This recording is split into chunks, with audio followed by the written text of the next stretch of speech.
아니 예. 그때 봤던 것처럼 와. 그대로 남아있네요. 그대로. 그러니까.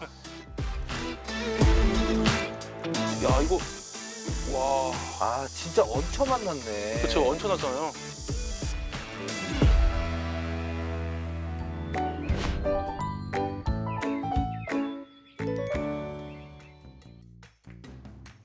생명을 품고 있는 자연 속으로 오늘도 함께 가보실까요? 아 입추가 지났는데 여전히 더워요. 네, 그러니까요. 아 그래서 우리가 온 이곳은 어디입니까? 여기는 저희가 전에 왔었죠. 그렇지 여기 우리 남봉교예요, 남봉교. 전에 왔었죠. 전에 맞습니다. 뭐 찍으러 왔죠 우리가? 붉은 머리 오목눈이를 담기 위해서 저희가 이곳에 왔죠. 아 잘 커서 갔는지 그것도 궁금하네요. 아우, 이제 육추 다 끝났고 네네. 이제 둥지만 남아 있는데 네네. 그 이 둥지를 한번 가까이에서 한번 이제 보면 좋지 않을까 싶어서 오늘은 저희가 그동안 찍었던 새들 그렇죠. 그렇죠. 새들의 둥지를 찾아가봐서 어떻게 생겼는지 아니 그리고 어떤 재료를 이용을 하는지. 둥지가 뭐 다 똑같이 뭐 아유 아니죠. 아니라고? 다 틀리죠. 이제 그 팔색조 같은 경우에는 아시잖아요. 또 그렇죠. 이제 위장을 해야 되니까 나무로 이제 위장을 시키고 또 이제 긴꼬리 닥스는 또 이제 이끼라든지 아니면 그 주변에 있는 다양한 재료를 활용을 해서 좀 컷 모양으로 짓고. 여기에서는 붉은 머리 오목눈이 네네. 그 둥지를 확인하려고 그럼. 아, 그렇죠. 뭐 근데 뭐 둥지가 지금까지 있을까요? 그 얼마 안 됐어요 아직까지는. 뭐 이게 1년 가까이 지나면은 이제 뭐 바람 맞고 뭐 그동안의 풍파를 거치면서 좀 분해가 되겠지만 그래도 아직까지는 괜찮을 겁니다. 한 1년, 2년까지는 그래도 괜찮을 거예요. 네. 그러면 얼른 둥지를 우리가 수색을 바로 해야겠네. 바로 아유, 옆에 있으니까. 네, 뭐 저희가 그 전에 봤으니까 그 장소는 알잖아요. 그렇죠. 네, 한 번에 그냥 가서 잘 있나 보고 빼와서 확인하면 될 것 같습니다. 아, 네.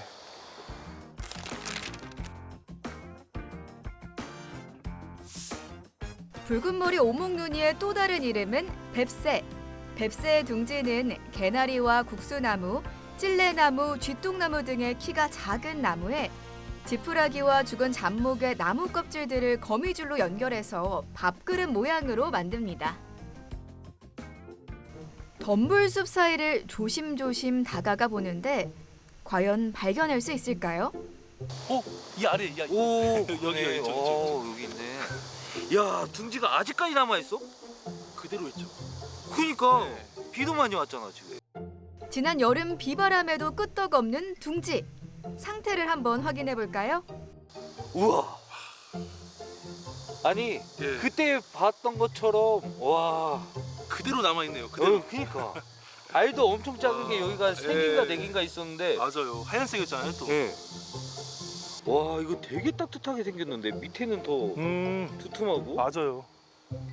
이거는 튼튼하긴 재료가 하다. 이게 지금 와서 보니까 자 보세요. 낙엽도 좀 있잖아요. 낙엽 네, 있고. 낙엽이 있고 좀 갈대잎. 네, 갈대가 네, 있어요. 네, 갈대잎도 있고요. 또 나무 껍질 같은 것들도 좀 활용을 한 것 같아요. 근데 이거를 그대로 그것만 가지고는 이렇게 만들지를 못하죠. 그렇죠. 둥그렇게나 이렇게 붙어 네. 있지 못할 것 같은데. 얘네들 참 영리한 게 이제 거미줄을 가지고 이 모든 것들을 하나로 접착시킨 거죠. 와 이게 우화뿐이 안 나오는데. 네, 제가 그리고 이 둥지 만드는 걸 보니까 처음에는 동글동글하더라고요, 둥지가. 그 맷받지 그 둥지가 새 둥지 같이 생겼는데 동글동글해요. 꼭 그런 식으로 그 둥지를 처음에는 짓더라고요. 그러다가 이제 알 품는 그 공간을 만들어야 될 거 아니에요. 그래서 막 눌러요. 온몸으로 사정없이 막 눌러. 그래서 이렇게 동글동글한 이제 그런 모양이었다가 이제 이런 식으로 콘 모양이 되면서 이 아래 공간이 이렇게 생긴 거죠. 아니 네, 재밌더라고요. 이게 만져보니까 옆에는 네, 이게 조금 강해. 그죠. 뭔가 예, 좀 예. 억센데 속 안에는 되게 부들부들한. 네. 저도 만져보면서 솔직히 이야기해서 그동안 가까이에서 뭐 둥지 흔적 육추하고 있는 거 봤어도 이렇게 저도 만진 적은 처음이거든요. 이게 나무 가지에 이렇게 사철나무 얇은 나무가지에 트는 뱁새의 둥지입니다. 둥지. 맞아요. 이게 지금 사철나무에 있어서 망정이죠. 이게 산딸기나무나 이런 데 있으면 가시 때문에 들어갈 엄두도 못 냈습니다. 그러면 뱁새의 둥지는 봤고 네. 다음 둥지는 피디님이랑 같이 갔던 기억이 아주 지금 생생한데 비봉. 네. 비봉에서 확인했던 팔색조 둥지하고. 팔색조. 네네네. 와 거기는 그냥 바로 보이는 데잖아요. 우리가 그냥. 저기거든요. 그 제가 무인 카메라 설치한 데 보이죠? 어. 그 안에 동명태로 나뭇가지로 그동안에 거의 한 달이 넘게 시간이 지났는데 튼튼하게 지었으니까 아직도 이제 그 뱁새 둥지만큼 좀 원형 그대로 잘 보존되고 있지 않을까. 거기는 진짜 튼튼하게 잘 지었다. 맞아요. 또 다람쥐가 거기서 또 살고 있는 거 아닌지 몰라. 그러니까요. 오히려 팔색조가 안 보이니까. 그렇지. 네. 일단은 그러면- 궁금하니까 그 비봉에 있던 팔색조 번지 장소로 가시죠. 둥지 관찰 탐험 그 두 번째 장소로 떠나볼게요. 자연과 생명을 존중하는 마음으로 발걸음을 재촉하는 훈이 삼촌과 찐이 아빠. 알을 품고 새끼를 기르는 새들의 집. 종류마다 다른 둥지 속 새들의 이야기가 더 궁금해지네요. 여기는 네네. 돼지박이 찍었던 데 아니에요? 맞아요. 근데 아쉽게도 네. 우리 이거 방송에는 방송에는 못 나왔죠. 나왔었는데 와 둥지가 아직까지 있네요. 저는 이 돼지박이가 보면은 네. 그 붉은 머리 오목눈이와는 다르게 뭔가 그냥 둥지를 얹어놓은 듯한 그 느낌이거든요. 그래서 좀 바람 불고 해가지고 좀 손상됐을 것 같은데 다행히. 오. 네, 근데 이 정도면 거의 원형 그대로 남아있다 봐야죠. 그러니까 한번 살짝 놀리긴 했지만. 네. 다시 저기 한번 빼볼까요? 네, 빼보시죠. 여기 사마귀가 있는데 사막 있어요. 거기 없어. 야 이거 와. 진짜 엄청 만났네. 그렇죠. 얹혀놨잖아요. 오케이. 야 이거 보세요. 아니 여기 이 쓰레기도 활용을 합니다. 그러니까 이게 그래서 저희가 쓰레기를 참 조심해야 되는 게 이 동물들은 이 자연에 있는 그 재료들을 그대로 활용을 하기 때문에 특히 집박이 같은 경우에는 빨대, 플라스틱 이런 것도 활용을 하거든요. 근데 자칫 그런 걸 물다가 잘못해서 먹기라도 한다면 치명적이겠죠. 오, 세상에 쓰레기가 둥지 재료로 사용됐다니 너무 안타까운데요. 새들의 보금자리를 안전하게 지키기 위해서라도 우리가 일상에서 플라스틱이나 비닐 사용을 줄여나가야 될 것 같습니다. 또 자세히 보니까 예. 진흙이 조금 있는 것 같아. 그래서 제가 찾아봤는데 네. 진흙을 덧대서 그 위에다가 나뭇가지 같은 것들을 얹어서 둥지를 짓는다고 하더라고요. 근데 제가 아무리 생각해도 이게 진짜 둥지를 질 때 진흙으로 하나 싶었어요. 방금도 이제 진흙이 안 보이니까. 그렇죠, 안 보였죠. 근데 막상 손으로 잡으니까 보이네요. 자, 진흙이네요, 확실히. 예, 또 진흙으로 또 둥지를 짓는 새가 있잖아요. 맞아요. 아주 유명. 예, 정말 진흙으로 사용하는 새, 정말 아주 유명한 말씀하신 유명한 그 뭐 제비가 있고요. 귀제비가. 또 귀제비가 또 있죠. 제비가 둥지를 지을 때 가장 좋아하는 흙은 논흙인데요. 논흙은 습도 조절 능력이 있고 작은 미립자가 공기를 순환시키는 환풍기 역할도 해줘서 쾌적한 둥지를 만들어주기 때문이라고 하네요. 제비의 집 짓기 실력 대단한데요. 그 제비는 천적으로부터 보호하기 위해서 사람 그렇죠. 주변을 택한 새라고 보면 될 것 같아요. 그렇죠. 그래서 일단 처마라든지 그런 곳에다가 집을 짓기 위해선 뭔가 점성이 있어야 됩니다. 그렇죠. 접착성이 있어야 돼. 그래서 그 인가 주변에서 쉽게 구할 수 있는 논에서 구할 수 그렇죠. 있는. 그 진흙을 활용을 해서 논가에 있는 그 진흙뿐만 아니라 우리 주변에서 비 올 때 휩쓸러 내려온 토산물들 그런 거 가지고도 이제 이용을 하거든요. 어차피 그러니까- 거기 집- 맞아요. 보면 뭐 볏짚도 네, 뭐 나뭇잎도 막 이렇게 조금씩 섞여 있으니까. 이것만 가지고는 힘드니까 이제 뭐 그런 풀 같은 것들을 같이 활용하면 더 튼튼하게 지을 수 있다는 거를 이제 얘네들이 인지를 하는 거죠. 와 그렇구나. 네. 진짜 근데 다시 돌아와서 돼지박이로 다시 와서 네, 네, 네. 보니까 이게 뱁새랑 비슷하게 아기는 되게 맞아요. 푹신푹신하고 진짜 침대가 깔려 있는 것처럼. 와. 그래서 그러니까 알을 낳을 공간을 아주 새끼들을 배려하기 위한 이렇게 공간으로 해놓는 것 같아요. 우리는 이제 돼지박이는 여기서 하고 네네. 마무리하고 다른 아, 장소로 정말 이동하시죠. 중요한 곳이죠. 다음 장소는. 다음 장소는 어디입니까? 여기는 아주 어마어마한 곳이죠. 뭐 가보시면 이제 아실 겁니다. 지금 공개하기는 좀 그렇고. 그러면 가보시죠. 네. 저희가. 훈이 삼촌이 꽁꽁 숨겨놓은 또 다른 새들의 보금자리는 어딜까요? 한아름 기대를 안고 도착한 곳은 새들의 노랫소리가 정겨운 어느 숲속. 어머, 저 새 저도 알 것 같은데요. 긴 꼬리가 특징인 새 아닌가요? 여기는 바로 긴꼬리 딱새가 있던 그렇죠. 네 곳이죠. 그렇게 이뻤던 긴꼬리 딱새. 근데 참 아쉬운 건 그 꼬리가 긴 수컷을 못 봤다는 거. 너무 그래도 아쉬웠어요. 긴꼬리 딱새가 집 짓는 것도 네, 보고. 그 과정을 봤다는 것 자체가 네. 네, 참 좋았던 것 같아요. 우리 얼른 따로 가셔야죠. 네 가야죠. 근데 아시다시피 너무 높잖아요. 높기는 엄청 높죠. 그리고 나무 빵이 너무 실해서 이거 어떻게 해볼 사이즈도 아니고. 네. 그리고 이제 여기에 긴꼬리 닥스가 둥지를 틀었다는 거는 그 이후에 그 근방으로 또 둥지를 틀 수도 있으니까 아쉽지만 이제 둥지의 특성에 대해서 좀 더 이야기해보는 걸로 해보죠. 그렇죠. 근데 긴꼬리 딱새 둥지의 특성이 네네. 우리가 언급을 안 하고 갈 수가 없는 없어요. 곳이라 지금 맞아요. 이렇게 못 보여주긴 하지만 음, 그래도 언급은. 네, 꼭 언급은 해야 될 곳이죠. 그러면 얼른 특징에 대해서 설명 한번 해주시죠. 네, 일단은 긴꼬리 닥스 같은 경우에 뭐 이제 살짝 겹치긴 합니다. 붉은 머리 오목눈이처럼 나무 껍질 또 이제 낙엽 이제 이런 것들을 활용을 하는데 특이한 거는 이제 이끼가 좀 더 첨가된다는 거. 이끼를 네. 물어와가지고 많이 막 첨가됩니다, 이끼를. 주변에 막 비비잖아요. 예. 그리고 단순히 그것만 활용하는 게 아니라 이제 거미줄을 물어오는데 좀 독특해요, 방식이. 부리로 거미줄을 이렇게 막 붙여서 그 오는 게 아니라 이제 머리로 돌진을 합니다. 그냥 거미줄이 아. 있는 곳에. 예. 피디님은 싫어하시겠지만 뭐 어쨌든 머리로 거미줄이 있는 곳에 돌진을 해서 머리에 붙은 거미줄을 이제 문대는 거죠, 이렇게. 둥지에.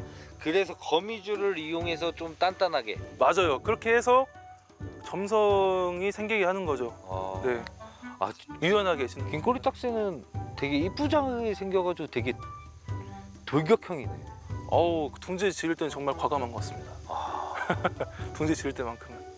아쉽지만 네, 아쉽지만 일단은 너무 높잖아요. 어떻게 해볼 수가 없는 위치에 있습니다. 그래서 실질적으로 제가 또 내려가서 네. 흔들어도 보고 나무 위에 올라가 맞습니다. 볼까도 했지만 네, 네. 네, 조금 아쉬운 것 같습니다. 네, 실제로도 여기 찾는 것만으로도 너무 힘들었어요.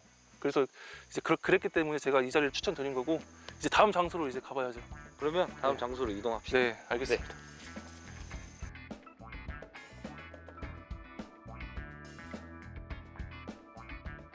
보다 안전하게 또 튼튼하게 둥지를 틀고 새 생명을 지키고 키우며 살아가는 새들의 세상.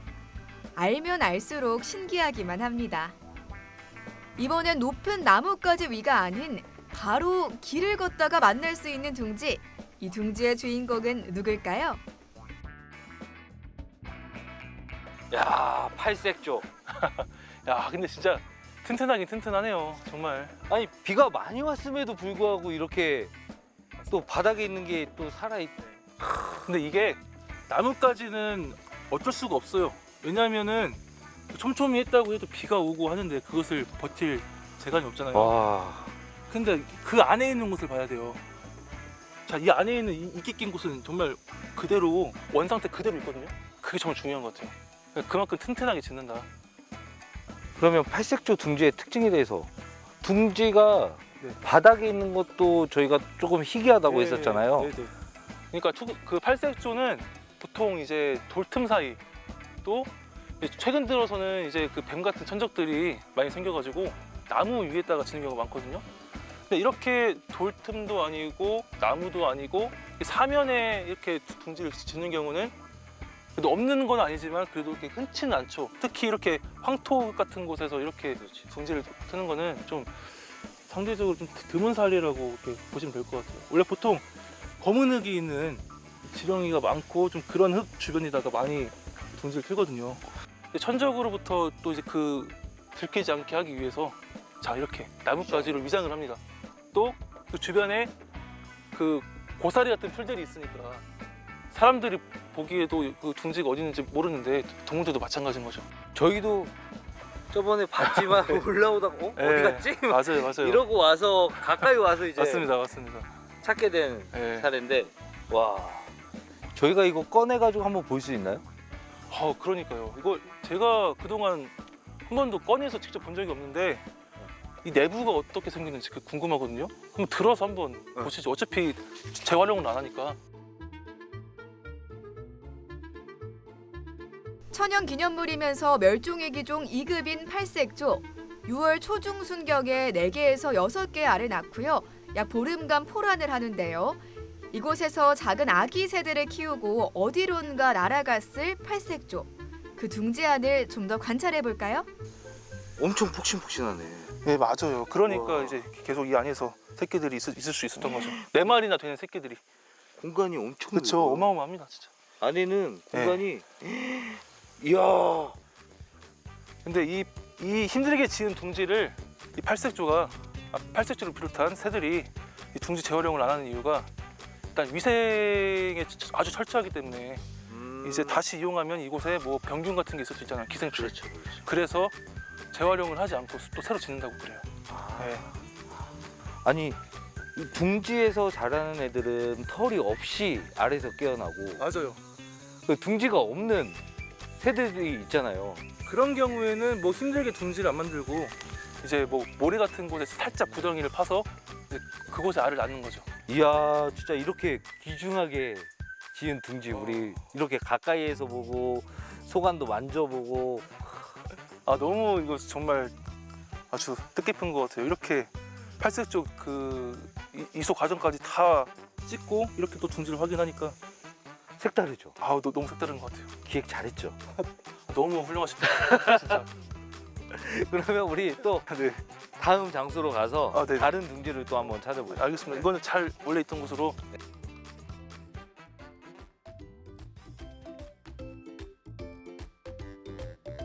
다시 개성만점 새 둥지를 찾아 나선 훈이 삼촌과 찐이 아빠.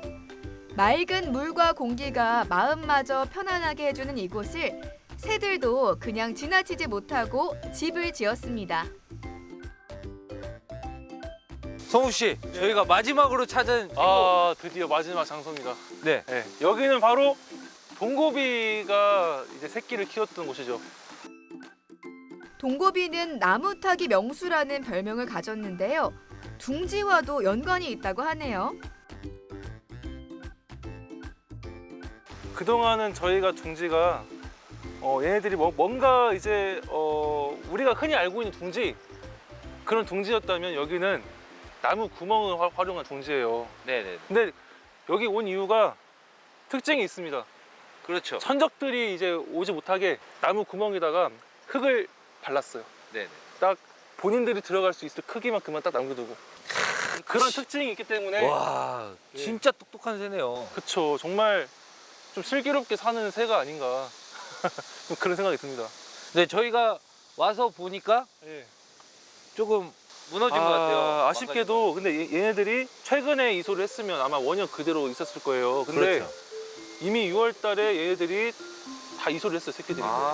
그래서 그 사이에 다른 새들이 와서 이제 육출을 이제 한다고 하면 덩치가 크기 때문에 그렇죠, 그렇죠. 들락날락 할 때 아무래도 그 주변에 있던 흙들이 많이 훼손이 됐겠죠, 손상이 됐겠죠. 아마 그러면서 자연스럽게 그 둥지가 손상이 된 게 아닌가 싶습니다. 그만큼 나무에 있는 둥지는 경쟁자가 많기 때문에 네, 아시잖아요. 그렇죠. 네, 소쩍새 둥지가 하늘다람쥐에 털리기도 하고 또 반대로 하늘다람쥐 둥지가 소쩍새에 털리기도 하고 또 동고비가 나가니까 다른 새가 들어와서 저렇게 둥지가 허물어지고. 와, 진짜 나무 구멍은 누누이 얘기하지만 진짜 소중한. 맞아요. 아주 중요한 공간이기도 하면서 또 나무 구멍이 많지 않으면 그만큼 경쟁자가 많다. 경쟁이 치열하다 이렇게 말할 수 있을 것 같습니다. 아 근데 진흙을 막아서 줄이는 것도 되게 어려운 방법일 것 같은데. 그리고 굉장히 정교하게 하더라고요. 그냥 뭐 신용으로 하는 게 아니라 새가 그렇게 할 정도면은 굉장히 고도의 기술이 필요한데 어쨌든 작은 새가 그렇게 한다는 게 굉장히 놀랍고. 아 표면적으로도 되게 맨들맨들해지는 그런 느낌인 것 같던데. 네, 맞아요. 아마 자료 화면으로 나올 겁니다. 어머, 정말 반질반질하네요. 어쩌면 저렇게 매끈하고 꼼꼼하게 진흙을 바른 걸까요? 동고비는 주로 딱따구리가 썼던 나무 구멍을 보수해서 쓰는데요. 크기가 너무 커서 진흙을 발라 크기를 줄인다고 합니다. 참 영리하네요. 아 이렇게 보니까 나무에 사는 애들, 네, 들에 사는 애들, 네. 산에 사는 애들 맞아요. 이렇게 조금 둥지의 특징이 조금 더 있는 것 같아요. 특히 뭐 까치라든지 좀 이런 새들은 네, 그 들판에서 살잖아요. 그렇죠, 그렇죠. 근데 둥지가 노출이 돼 있는데도 불구하고 어떻게 잘 키워요, 새끼들을. 근데 무슨 이유인지는 모르겠지만, 근데 산에서 살아가는 새들 같은 경우에는 노출이 안 돼야 되거든요. 네네. 그만큼 주변에 뭐 참매랄지 하는 그런 뭐 다람쥐랄지 선적들이 많고 경쟁자가 많기 때문에 들키면 안 된단 말이에요. 그래서 둥지가 좀 숨겨져 있습니다. 위장이 돼 있는. 좀 찾기 어려워요. 또 그리고 방금 이제 동고비와 같이 굉장히 이제 서로 간에 이제 차지하기 위해서 경쟁이 심하니까 그렇고요.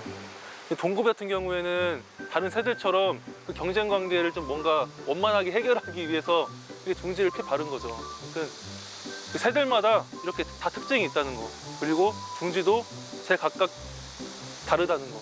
고유의 특징이 있다는 거. 아무튼 이번 계기로 인해서 정말 직접 만져보고 또 확인도 해보고 하면서 정말 새로운 사실들 많이 알게 된 것 같아요. 오늘 우리가 새만 봤지만 네. 둥지를 본 건 처음이에요. 너무 뜻깊은 하루였던 것 같습니다. 맞아요. 그러면 우리는 여기서 마무리하고 네. 끝내시죠. 네, 알겠습니다. 자연과 사람의 행복한 공존. 전북 동물도감 안녕.